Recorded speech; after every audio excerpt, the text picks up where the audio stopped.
Il faut savoir que l'épilepsie est une maladie très fréquente, c'est la 3e maladie neurologique qui concerne environ 1% de la population.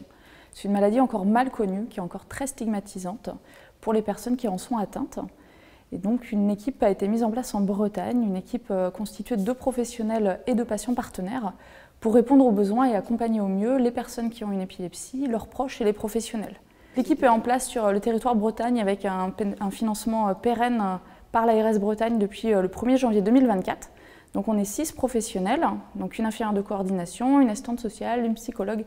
une assistante sociale, une ergothérapeute et du coup moi je fais la coordination médicale et on a aussi des patients partenaires et donc on va proposer un accompagnement aux personnes selon les besoins identifiés sur toutes les sphères de leur vie où il y a un retentissement dû à l'épilepsie. On peut aussi solliciter par les proches pour des accompagnements, des fratries, des conjoints qui peuvent avoir des questionnements sur les épilepsies. Et on peut aussi être sollicité directement par les professionnels,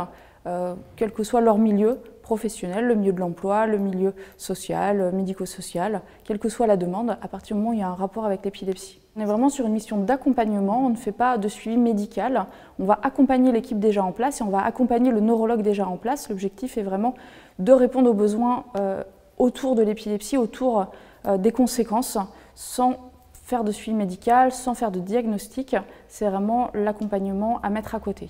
Selon les besoins identifiés, donc il y a un premier contact téléphonique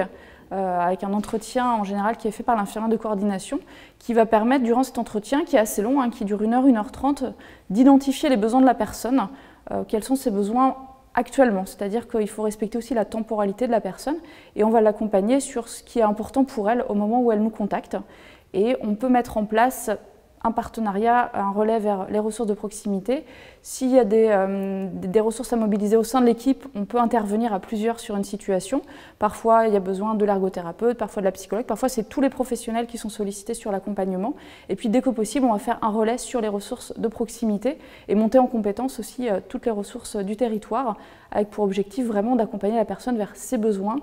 au moment où elle le veut. Il n'y a pas besoin de notification MDPH, il n'y a pas besoin de reconnaissance de handicap ou d'autres dossiers, il n'y a pas besoin de prescription, c'est vraiment la personne elle-même qui va se saisir de l'accompagnement et la temporalité va faire que certains accompagnements vont nécessiter quelques semaines ou quelques mois, parfois c'est beaucoup plus long et il y a aussi possibilité d'arrêter un accompagnement quand les besoins sont pourvus. Et on peut être sollicité quelques mois, quelques années après parce qu'un autre besoin apparaît, parce que la situation change, parce que le travail change, la mobilité change.